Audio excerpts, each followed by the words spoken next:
Assalamualaikum warahmatullahi wabarakatuh. Dalam video kali ini saya ingin memperkenalkan konsep telemedik dan bagaimana cara penerapannya melalui aplikasi Simers Dev. Nah, untuk membuat penjabarannya lebih terstruktur, saya akan menggunakan poin-poin sebagai berikut. Pertama adalah tentang konsep telemedik, yang di dalamnya kita akan membahas apa itu telemedik dan apa saja untung rugi penerapannya. Kedua adalah tentang regulasi telemedik.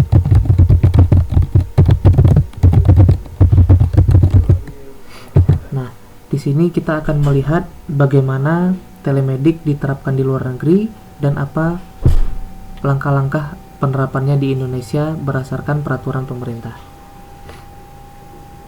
Ketiga adalah tentang penerapan telemedik. Dan dalamnya kita akan membahas teknologi apa saja yang bisa kita gunakan dan biaya dan resikonya. Keempat,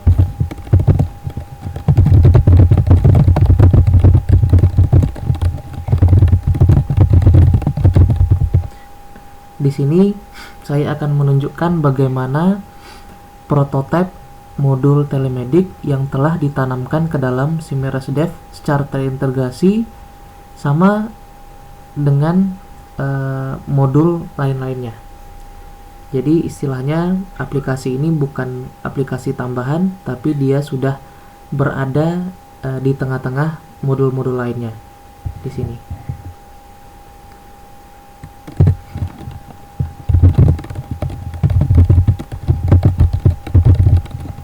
Dan di sini saya juga akan membahas disclaimer telemedik versi Simers Dev.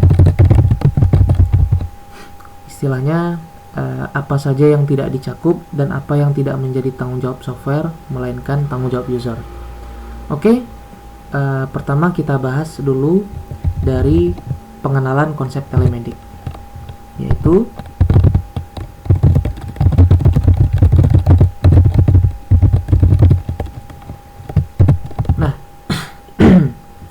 di Indonesia ini telemedik ini adalah sebuah konsep yang relatif baru untuk industri kesehatan kita. Namun sudah menjadi perhatian baik dari komunitas kesehatan maupun komunitas manajemen dan siapapun yang terlibat di industri tersebut, dan begitu pula pemerintah.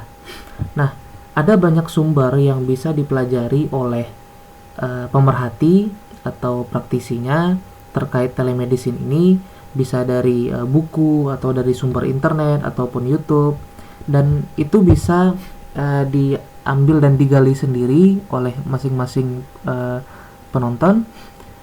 Tapi di sini saya mencoba mengutip definisi telemedicine, yaitu adalah sebuah pemanfaatan teknologi perangkat komputer, video phone messaging oleh para profesional medis untuk mendiagnosa dan melayani pasien pada lokasi yang tidak terjangkau atau lokasi yang di luar rumah sakit.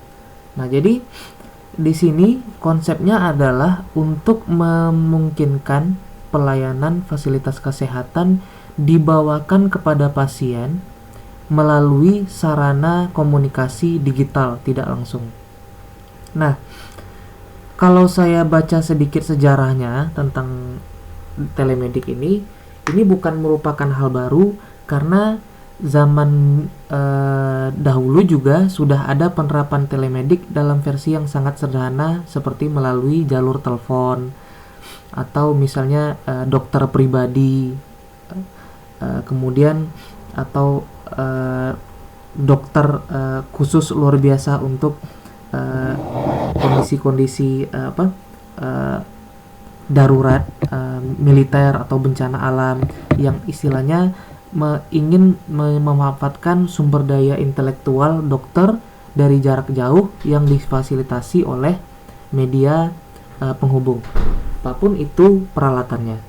Nah, di sini bisa ditunjukkan contoh-contohnya seperti follow up visit, remote chronic disease management, bla bla bla. Ini nanti bisa dibaca sendiri. Nah, kemudian apa saja sih untung rugi penerapan telemedik ini? Pertama, yang diuntungkan itu mayoritas adalah dua belah pihak, yaitu pasien dan provider. Katanya, keuntungan bagi pasien seperti lebih sedikit waktu untuk mencapai vaskes, kemudian tidak ada biaya untuk transportasi, kemudian lebih sedikit gangguan terhadap pasien lain, kemudian ada privacy, kemudian tidak ada kesempatan untuk terganggu oleh pasien yang menular. Kemudian apa yang keuntungan bagi provider? Pendapatan meningkat karena jangkauannya lebih luas dan kesempatannya lebih besar, dan tidak mengharuskan pasien secara physically datang ke vaskes. Kemudian ada efisiensi tempat kerja, jadi istilahnya tidak perlu penumpukan pada suatu lokasi dan mengizinkan orang untuk tidak secara fisik hadir di hadapan dokter misalnya. Dan sebagai jawaban kepada ancaman kompetitif lainnya, provider lainnya bisa jadi. Kemudian better patient follow through, istilahnya dapat untuk memfollow up kondisi pasien dari jarak jauh tanpa kontak fisik. Kemudian fewer missed appointments, jadi istilahnya lebih sedikit janji pertemuan yang gagal. Kemudian private payer reimbursement, jadi ada sebuah mekanisme baru yang khusus untuk metode pembayaran, apakah nanti melalui pribadi ataukah melalui asuransi. Nah, jadi kalau untuk tentunya manfaat dari penerapan telemedik ini bisa lebih luas lagi dari ini, karena tidak mungkin semuanya tereksposur dalam beberapa poin saja. Dan ada juga yang menganggap telemedik ini sebagai ancaman atau sesuatu hal yang bisa menimbulkan kerugian. Contohnya seperti kemungkinan potensi fraud, kemudian ada kemungkinan jaringan putus, istilahnya kondisi-kondisi lain yang tidak memungkinkan kualitas layanan telemedicine bisa sebaik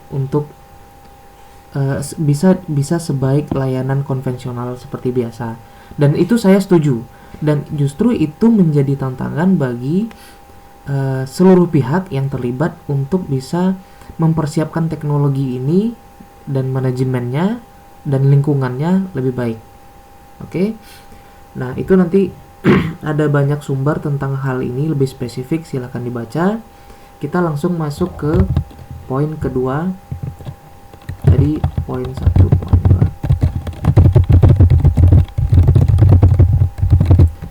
2. Oke.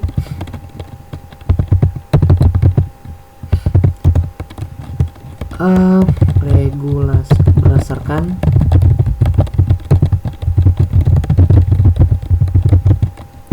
sini dulu ya.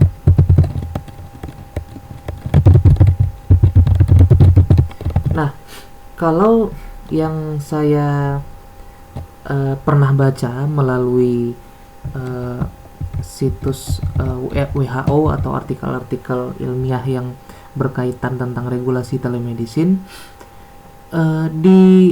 di banyak negara persatuan Europe maupun di Amerika Serikat sendiri, telemedicine sudah menjadi hal praktik yang biasa.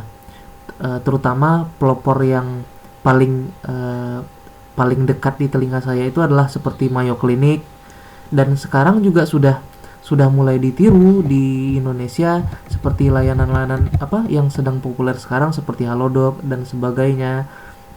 Ini menunjukkan bahwa industri ini sedang bertumbuh, dan orang luar negeri sudah siap dengan regulasinya, dan kita juga sedang mempersiapkan.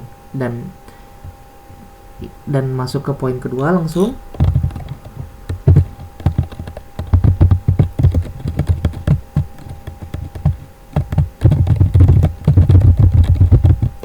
Nah, alhamdulillah di Indonesia sendiri tahun 2019 bulan Agustus lampau itu sudah ada peraturan pemerintah tentang penyelenggaraan pelayanan telemedicine antar fasilitas pelayanan kesehatan.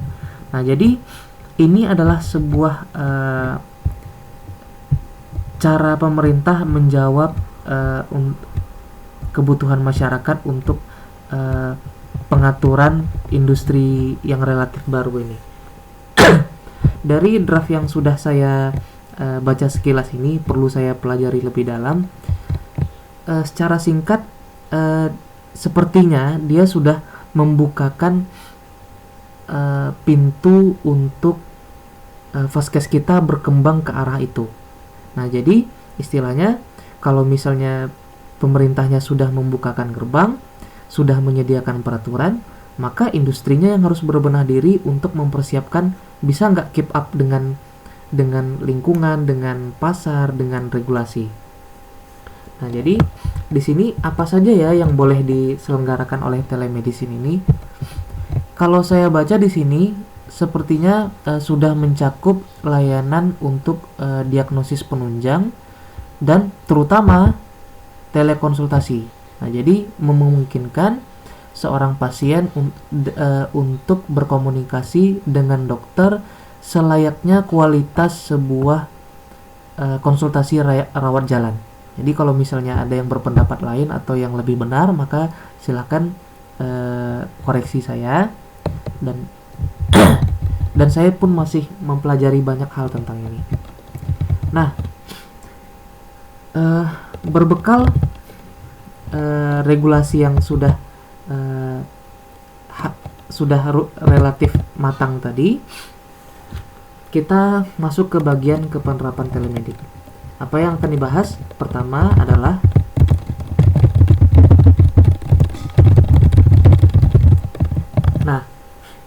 berbicara tentang teknologi.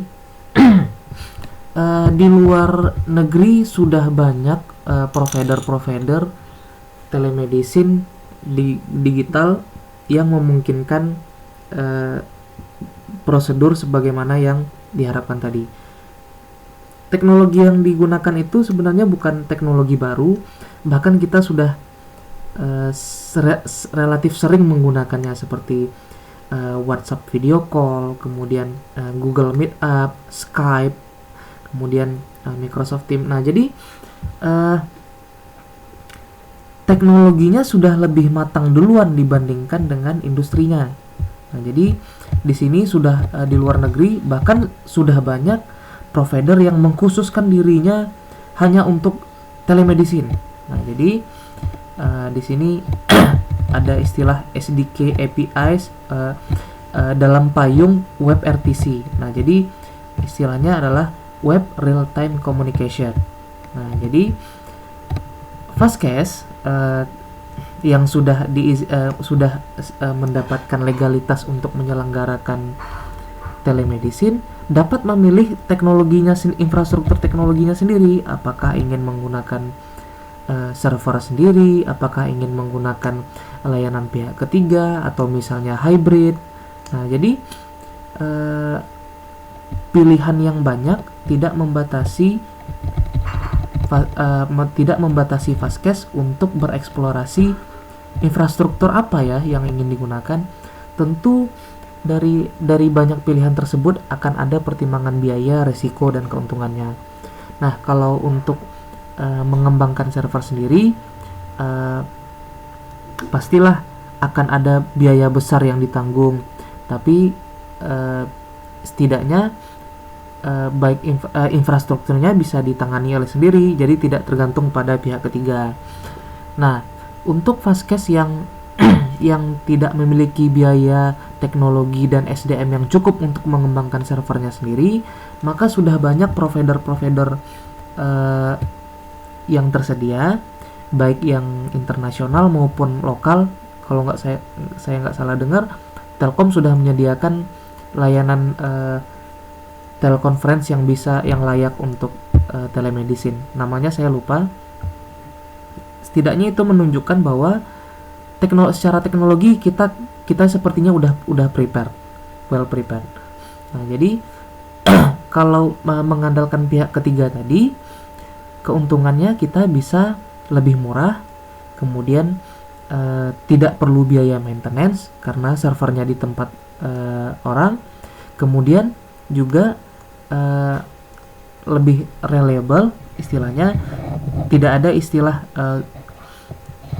server rumah sakit mati kemudian komunikasi terganggu, nggak mungkin karena semuanya sudah dialihkan sumber dayanya ke pihak ketiga. Jadi silahkan nanti dipelajari sendiri apa keuntungan dan kerugiannya, apa resiko dan biayanya. Tapi kalau saya menyarankan untuk rumah sakit atau vaskes yang ingin mencoba dulu, silahkan menggunakan layanan-layanan pihak ketiga yang gratis ataupun yang berbayar.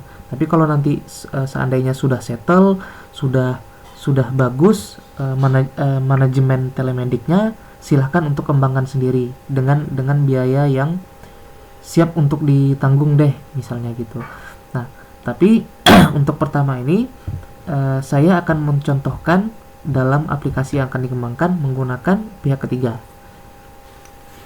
Oke, kita masuk ke biaya dan risiko.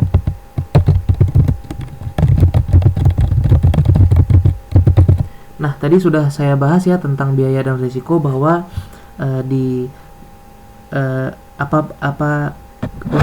untung dan ruginya mengelola server sendiri, dan apa untung ruginya jika menggunakan jasa pihak ketiga untuk web RTC-nya. Kemudian kita masuk ke bagian keempat, tutorial Telemedic versi Siemens Dev. Nah, di sini mungkin akan jadi bagian yang lumayan panjang dan kita langsung praktik.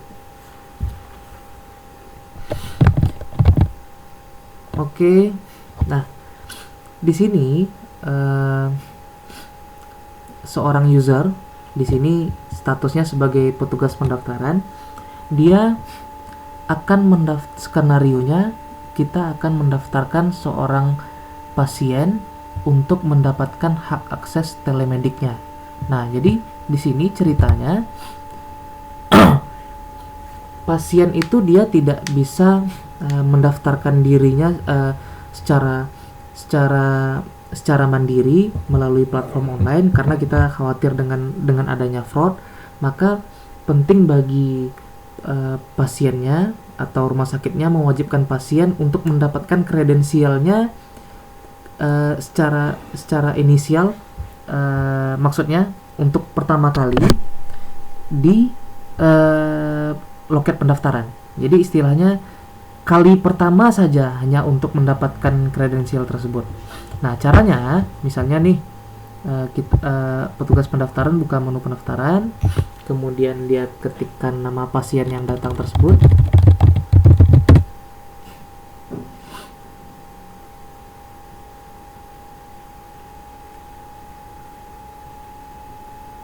Nah, di sini ada banyak yang masuk nama Anggra ini. Kita ambil contoh ini saja. Ini data dummy semua.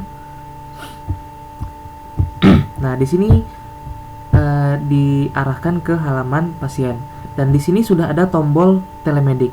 Artinya, ketika diklik, sistem akan secara otomatis membuatkan username unik. Kenapa ada underscore plus angka di belakangnya? Karena sistem tidak bisa menjamin bahwa hanya ada satu Anggra ini. Bisa jadi kalau misalnya pada rumah sakit yang berskala besar yang rekan medisnya sudah ratusan ribu, ada kemungkinan sekitar 150 orang yang bernama Putra atau sekitar 300 orang yang bernama Putri saja ya, tidak ada tambahan nama lainnya. Nah, jadi Untuk menjamin keunikan dari username, maka sistem secara otomatis membuatkan username dan tidak bisa kita ganti. Oke. Nah, di sini kita bisa membuatkan password, misalnya 123456, atau yang misalnya by request oleh pasien tersebut, nama, kombinasi nama, tanggal lahir, nama kucingnya. Misalnya saya bikin di sini 1 sampai 6 saja. Kemudian kita buat di sini status keaktifannya aktif. Nah, kenapa saya buat ada pilihan aktif nonaktif? Karena kita ingin pasien ini setelah diberikan kredensial, ia bertanggung jawab atas akses yang diberikan kepadanya. Jadi misalnya bila suatu hari pasien itu tersebut melakukan spamming, istilahnya secara rutin mengirimkan permintaan pertolongan palsu atau request palsu, maka nanti kita bisa blok dia dengan pilih nonaktif, maka nanti dia tidak bisa login lagi. Atau misalnya mudah-mudahan tidak, pasiennya meninggal baru kita bikin nonaktif, nggak mungkin kan pasien meninggal bisa login. Nah, jadi kalau misalnya sudah kelar username, password, dan ini silakan nanti apakah akan di print, apakah akan dicetakkan, ditulis tangan, serahkan kepada pasiennya bahwa ibu sudah terdaftar di sistem ini dengan username dan password sekian. Kita submit. Nah, sekarang pasien tersebut sudah bisa login. Nah, langsung kita demo login sebagai yang tadi.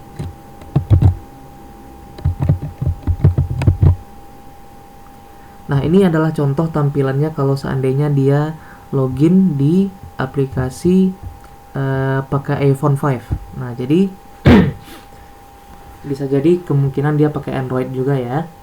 Nah, di sini ada beberapa menu yang sudah tersedia, tapi yang akan kita praktekkan hanya yang telemedik saja, biar videonya relatif singkat. Nah, ketika dia klik telemedik dan dia belum login, maka sistem akan menanyakan dulu username-nya apa.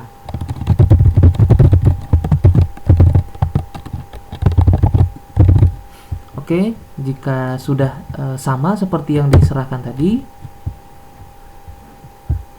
maaf, kesalahan teknis.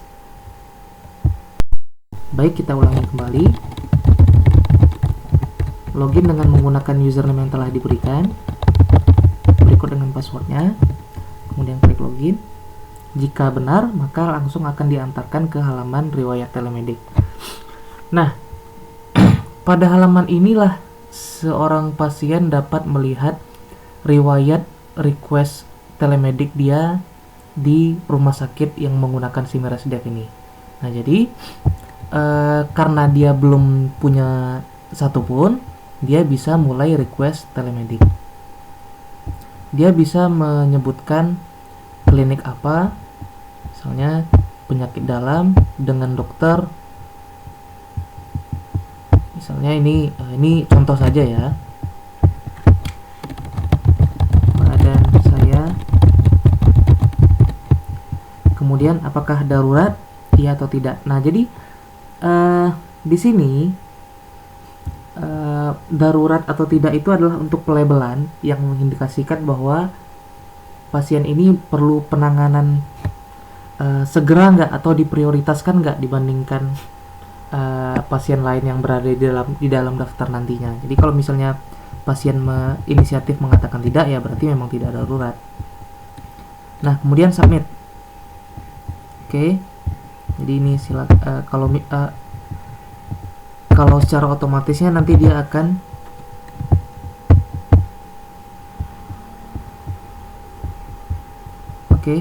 maaf.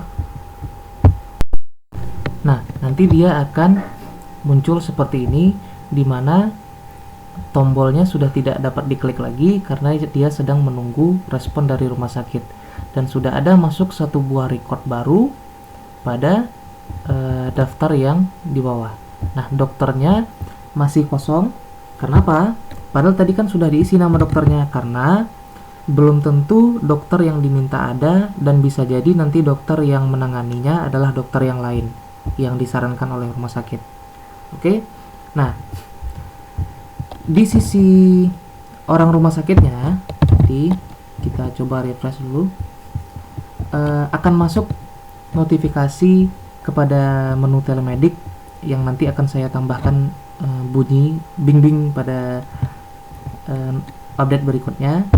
Dan yang akan tampil itu seperti ini. Ada 2 pasien yang sebelumnya sudah mendaftar, dan di sini akan berurut secara kronologis terbalik, yang terbaru di atas. Nah, jadi di sini nama pasiennya, dia merequest klinik penyakit dalam, dia minta dokter apa, dibilang darurat juga tidak, tanggal masih kosong karena belum dibuat janji bagaimana siapa dokter yang akan menanganinya. Nah, di sini ketika user petugas pendaftarannya mengklik, maka dia bisa mulai mengerjakan mengassign permintaan telemedicine ini akan dihandle oleh dokter siapa nantinya. Jadi dengan cara klik pada baris ini. Nah, di sini adalah modal yang berisi tentang form konfirmasi apakah pasien ini dilayani atau tidak. Jika iya, maka lanjut diisikan tanggalnya. Misalnya akan dilayani hari besok jam 1 siang, atau misalnya jam 10 pagi. Misalnya 25.02 itu jam 10.15. Nah, link.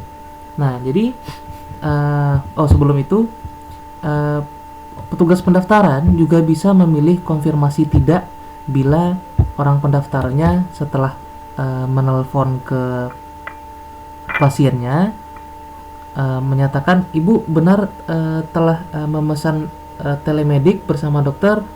Oh iya atau tidak? Oh berarti kalau tidak saya cancel di sebelah sini ya bu, berarti konfirmasi tidak. Atau misalnya iya, maka berarti bisa dilanjutkan. Nah, link ini akan diisi apa? Nah, ini yang menarik. Sistem ini sebagaimana telah disebutkan sebelumnya tidak menyediakan web server telekonferensi bawaan, karena itu adalah investasi yang sangat berat. Nah, jadi saya sebagai developer memutuskan untuk menggunakan aplikasi pihak ketiga yang bisa dipercaya. Siapa itu? Nah, dapatkan link video channelnya dengan klik di sini.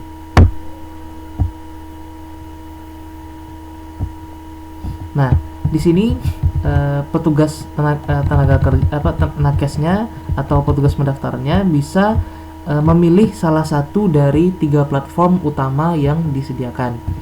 Bisa Google Meet, bisa Microsoft Skype, atau Zoom yang sedang populer sekarang. Tapi untuk contoh pelatihan saja kita gunakan Google Meet. Oke, klik salah satu di sini. Kita klik New Meeting. Create meeting for later. Oke, dapatkan linknya, di copy meeting link, kemudian kembali ke halaman tadi, masukin di sini. Nah, keterangan tolong standby 15 menit sebelum berjumpa dokter. Oke, misalnya ini pesannya untuk dibaca bersama nanti baik dengan pasien ataupun dokternya. Oke, kemudian kita klik submit. Nah, di sini sudah tersedia tanggal yang merupakan jadwal yang dijanjikan oleh pendaftaran untuk berjumpa dengan seorang dokternya. Tadi saya lupa bilang, orang pendaftarannya harus konfirmasi dulu dengan dokter yang akan menangani. Misalnya apakah dokter yang di request pasien bersedia atau tidak, atau sempat atau enggak, atau misalnya ada dokter lain yang kira-kira bisa mewakili permintaan pasien tersebut. Jadi udah janjian dulu nih dengan dokternya secara manual, kemudian nanti dokternya yang akan menangani. Nah, sekarang kita log out dari orang pendaftaran, log out ya.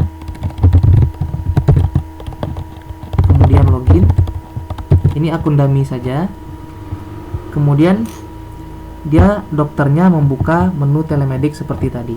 Nah, di sini ini ya yang pasien yang butuh saya tadi. Oke, coba saya tangani ya. Nah, dengan klik barisnya. Kemudian dia akan khusus untuk dokter akan disediakan 3 buah tombol.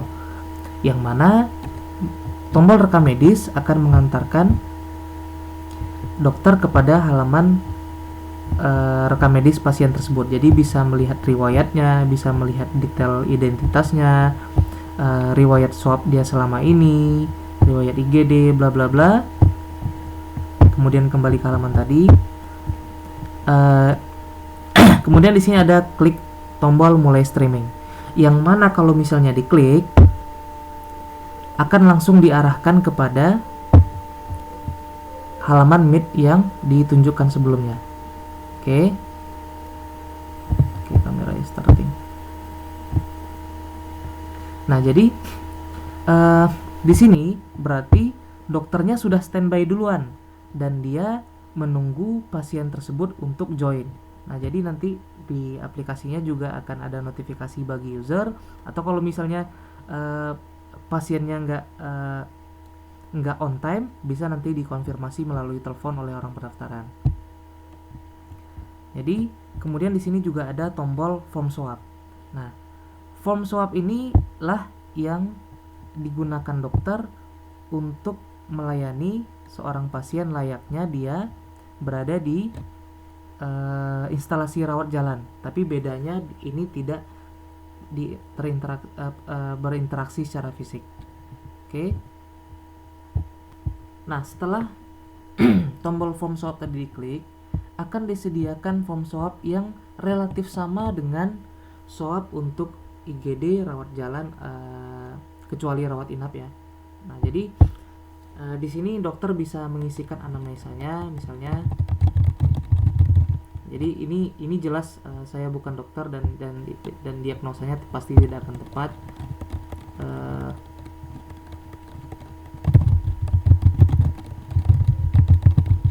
Nah, ini hanya untuk contoh saja. Dan di sini juga walaupun disediakan tindakan, obat, radiologi laboratorium, ini semuanya hanya untuk sifatnya informatif saja. Jadi informasi yang diisikan oleh dokter untuk form swab pada layanan telemedik hanya bersifat informatif, tidak eksekutif. Yang mana kalau misalnya pada rawat jalan obatnya diisikan, akan langsung keluar resep itu pada apotek untuk mengeluarkan obat. Nah, tapi karena ini berhubung pasiennya jarak jauh, maka informasi obat yang diisikan di sini itu hanya berguna untuk penyimpanan informasi saja, tidak untuk eksekusi pada apotek. Oke. Nah, bila dirasa sudah cukup, nanti silakan dicoba sendiri. Di sini status keluarnya kita samakan saja dengan pulang. Oke. Nah, kalau misalnya ada file tracer, silakan ditambahkan dengan kode berkas rekam medisnya. Tindakan kan tidak mungkin diisi, obat juga hanya bersifat informatif, barang habis pakai tidak mungkin diisi, radiologi dan laboratorium hanya sifatnya informatif. Oke, kita klik submit. Yakin untuk menyimpan swab? Yes. Nah, di sini akan otomatis langsung terlihat bahwa pada daftar riwayat telemedik, dokter yang login barusan sudah selesai berbincang-bincang dengan pasiennya melalui Google Meet, kemudian dia sudah mengisikan form swabnya dan dinyatakan bahwa pelayanan telemedik untuk pasien tersebut dianggap telah selesai. Dan saya di sini tidak mensimulasikan berapa lama dan apa yang didiskusikan oleh pasien dengan dokternya, tapi di sini dengan menunjukkan halaman ini insya Allah sudah cukup terwakili bagaimana cara penggunaan modul telemedik pada aplikasi SIMERESDEV dengan menggunakan aplikasi pihak ketiga seperti Google Meet. Nah,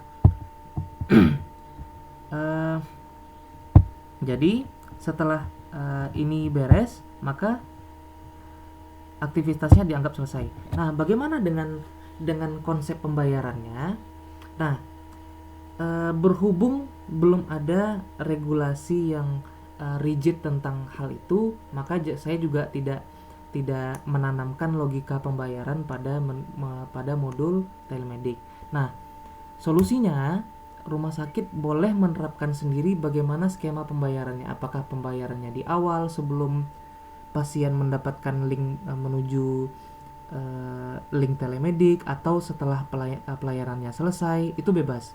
Atau misalnya nanti akan menggunakan insurance yang menerima klaim telemedik, bisa juga. Nah, jadi istilahnya saya di sini menyediakan platform yang bagaimanapun nanti model pembayaran finansialnya itu bebas untuk diterapkan. Oke. Saya rasa saya tidak perlu membikinkan tutorial spesifik tentang cara penggunaan Google Meet karena relatif mirip dengan WhatsApp video call. Jadi silahkan dicoba sendiri atau lihat video YouTube-nya. Oke. Sekarang kita masuk kepada poin terakhir, yaitu disclaimer telemedik versi SIMERESDEV. Tentu menggunakan aplikasi SIMERESDEV ini adalah sebagai sarana untuk menghubungkan antara dokter dengan pasien melalui teknologi yang ada dengan cara yang sesederhana mungkin, dan yang pengembang anggap tidak merepotkan pasien maupun tidak merepotkan orang rumah sakitnya, apalagi dokter. Nah, jadi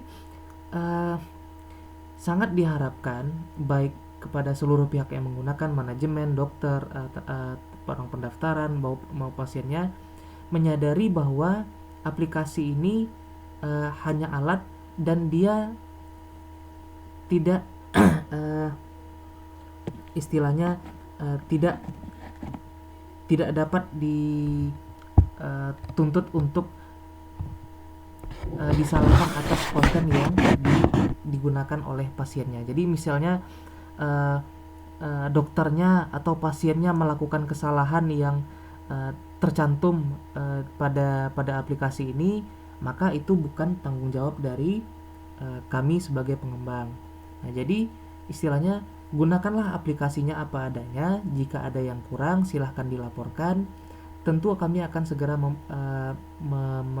memberikan update perbaikan.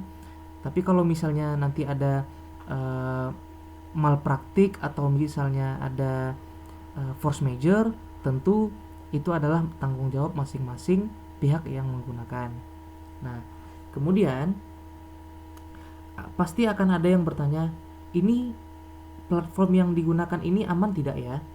Nah, di dalam